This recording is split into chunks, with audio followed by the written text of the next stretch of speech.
Esse episódio, produzido por Angélica Almeida e Arthur Santos, é financiado pelo edital Movimentar, da Secretaria de Estado de Cultura, Esporte e Lazer de Mato Grosso.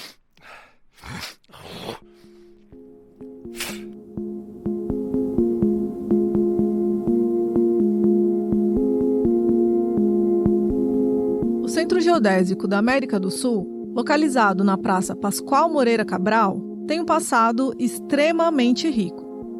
O espaço faz limite com a Câmara Municipal de Cuiabá. Já foi conhecido como Campo do Ourique e recebeu festas de santo, grandes bailes e até touradas. Por muito tempo, foram essas atrações culturais que animaram a capital, entrelaçando diferentes segmentos da sociedade. Mas é óbvio que nem tudo na história é sinônimo de beleza ou generosidade. Você sabia que esse mesmo espaço foi o ponto nuclear de um massacre durante o século XIX? Exatamente no Campo do Ourique foram distribuídos os cartuchos que mataram dezenas de portugueses residentes em Mato Grosso, então chamados pejorativamente de adotivos, bicudos ou pés de chumbo. Esse episódio de extrema violência, iniciado no dia 30 de maio de 1834, ficou popularmente conhecido como Rusga.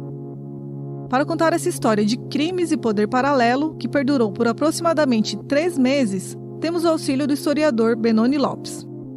Além de seu conhecimento científico, Benoni é ator e foi um dos responsáveis por encenar por quase uma década o espetáculo de teatro que leva o nome da mobilização armada.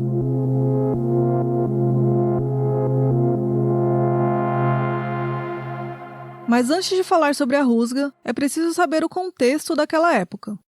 O Brasil passava pelo período regencial, que durou de 1831 a 1840, entre o primeiro e o segundo reinado. Essa parte da história foi iniciada quando o imperador Dom Pedro I, no dia 7 de abril de 1831, abdicou do trono em favor de seu filho, então com 5 anos. O encerramento, em 1840, ficou conhecido como Golpe da Maioridade, que garantiu a coroação de Dom Pedro II. No período regencial, houveram vários conflitos e revoltas, por diversos motivos, mas o principal deles eram as lutas político-partidárias que estavam sendo gestadas desde o pós-independência do Brasil.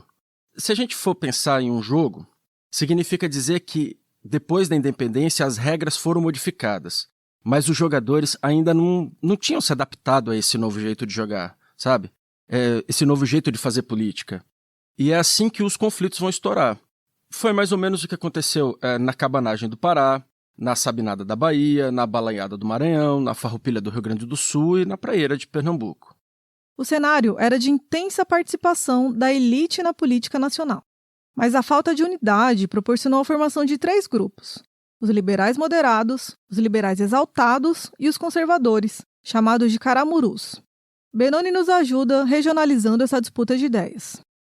André Gaudí foi o governador de Mato Grosso, que era reconhecido como um dos líderes de uma ala mais conservadora da política.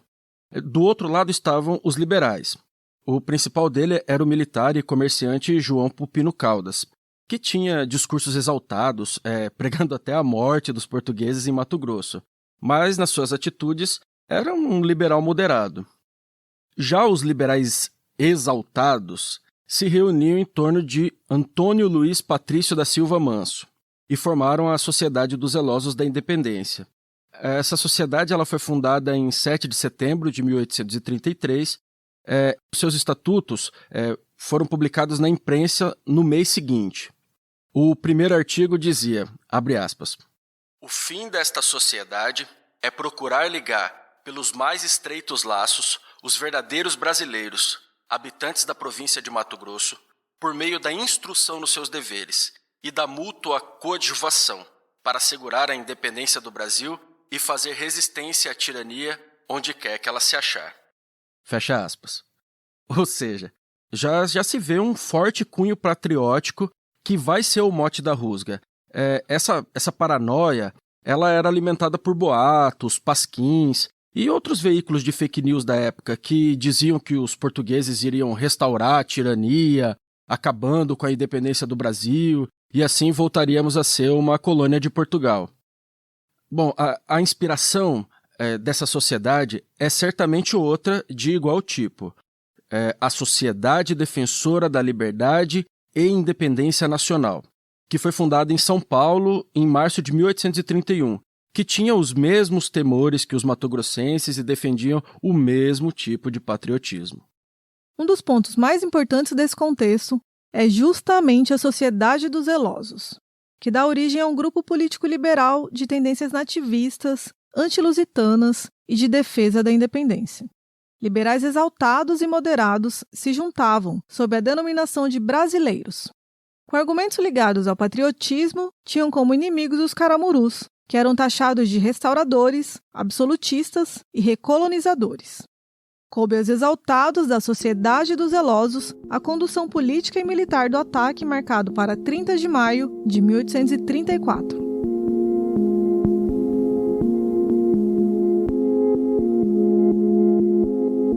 Na noite estranhamente fria de 30 de maio de 1834, uma sexta-feira, às 20 horas, membros da Sociedade dos Zelosos deram início a uma série de crimes contra portugueses e conservadores. Por volta de 80 homens, entre soldados da Guarda Nacional e cidadãos comuns, se reuniram no Campo do Ourique. Após a distribuição de cartuchos e instruções iniciais, o grupo rumou para o quartel da Guarda Municipal, onde hoje existe o Palácio da Instrução.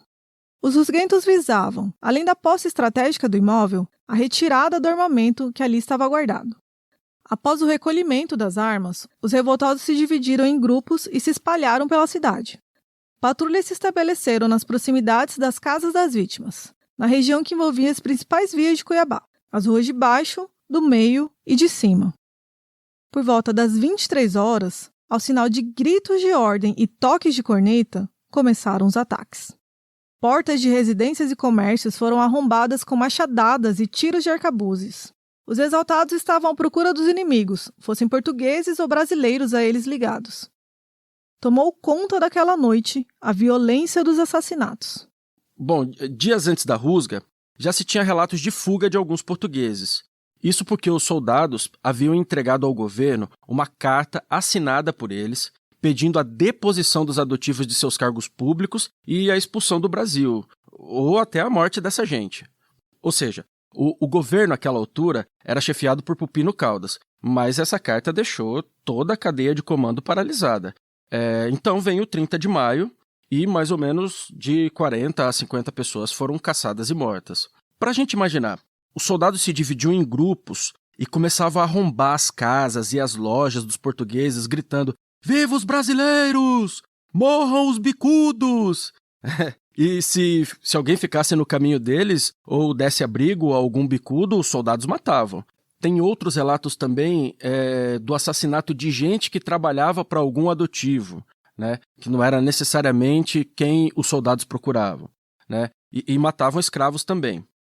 Uma outra coisa muito importante é que não se fez resistência a esses grupos de soldados. Era mesmo uma execução dos portugueses na frente da família ou no meio da rua.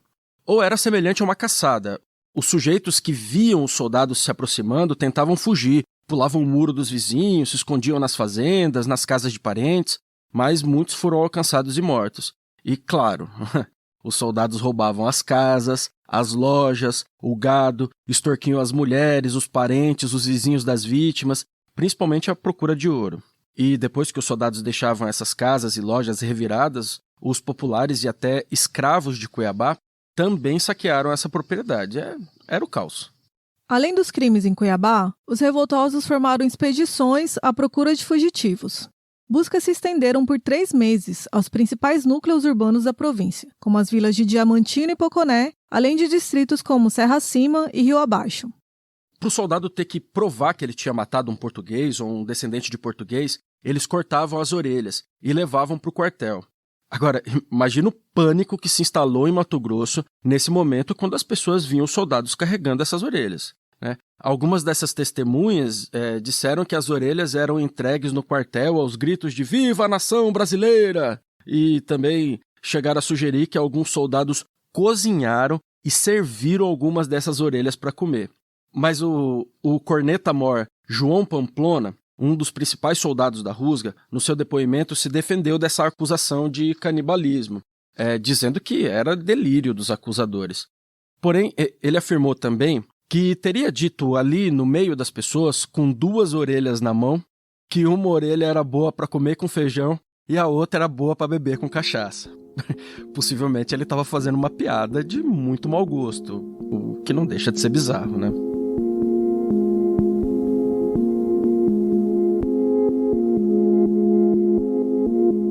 Os integrantes da Rusga não podem ser qualificados simplesmente como uma multidão descontrolada, sem qualquer tipo de orientação. A tropa foi organizada por oficiais da Guarda Nacional, colocando em execução o plano de uma elite: assassinar os brasileiros adotivos presentes em Cuiabá e no interior. Esse plano seguia ordens de busca expedidos por juízes. A Rusga foi um massacre e suas vítimas foram determinadas pelo local de nascimento. No dia 10 de maio, as sessões do Conselho de Governo de Mato Grosso tinha recebido algumas denúncias de alguns soldados que estavam presos e que haviam sido soltos com segundas intenções. Esses soldados libertos eram conhecidos como rusguentos, que era um termo associado a pessoas que participavam de motins, que organizavam revoltas. Além disso, se denunciava também que os comandantes dos quartéis haviam retirado as armas dos soldados que eram adotivos. Mas nada foi feito com essa denúncia. Agora, a gente precisa pensar, por que o Conselho de Governo, que era uma das principais instâncias de poder daquela época, não fez nada contra essa denúncia? Porque uma parte dos conselheiros era da Sociedade dos Zelosos da Independência. E claro que isso já era um cálculo para a Rusga, que ia acontecer no final daquele mês.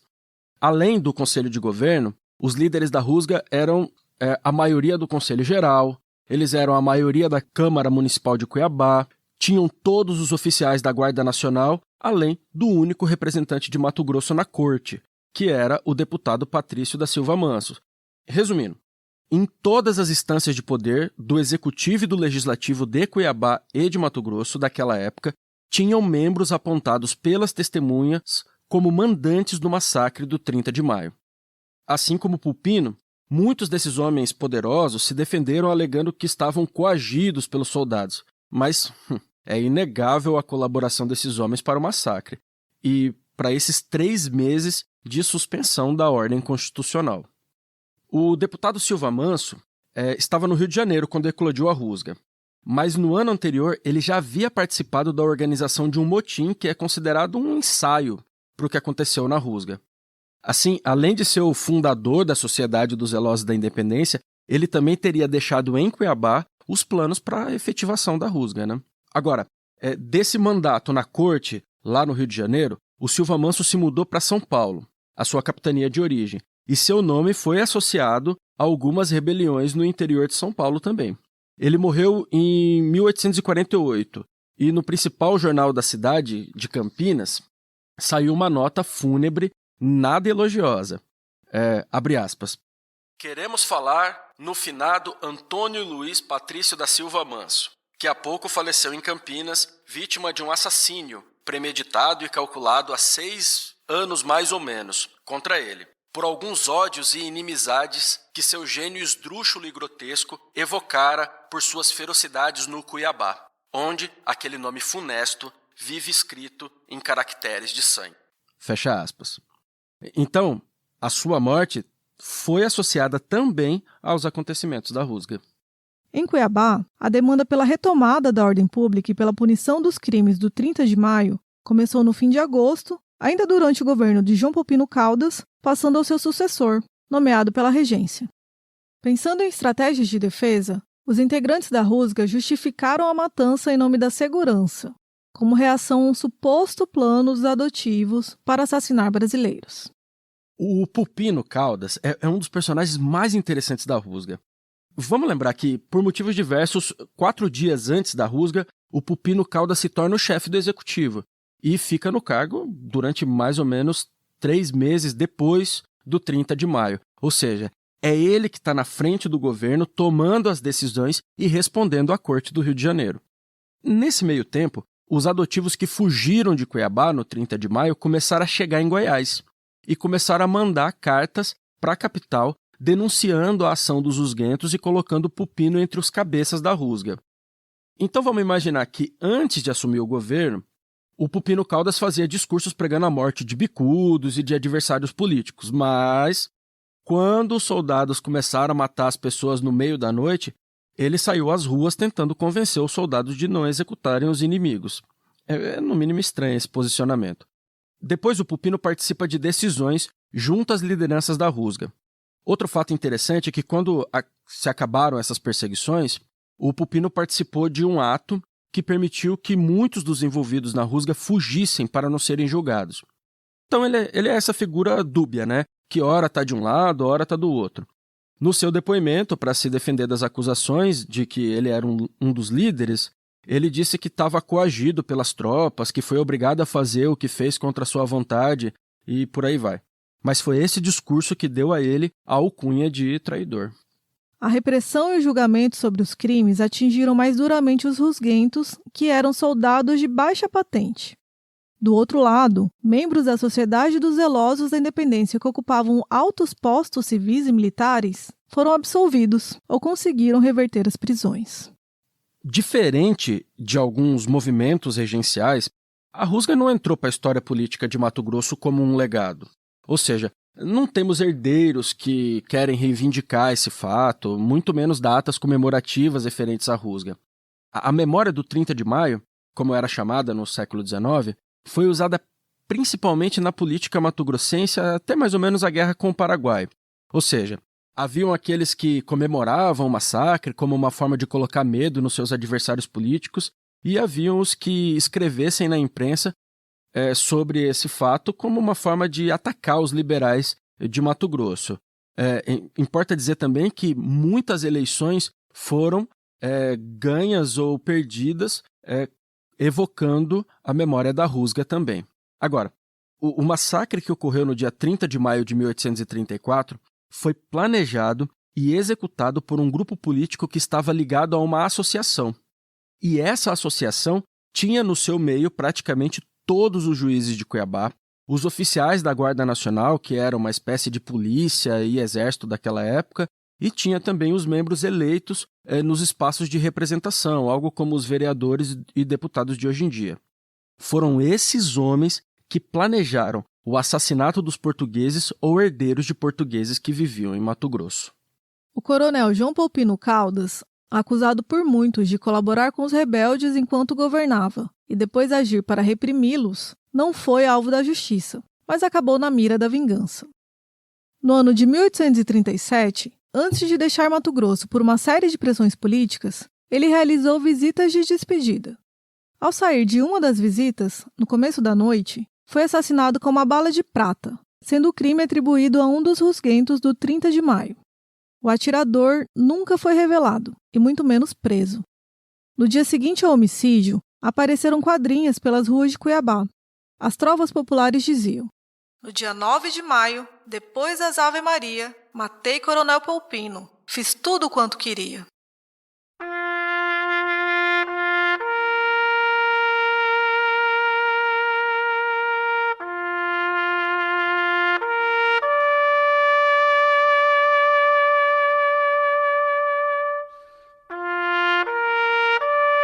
Agradecemos a todos que ouviram até aqui.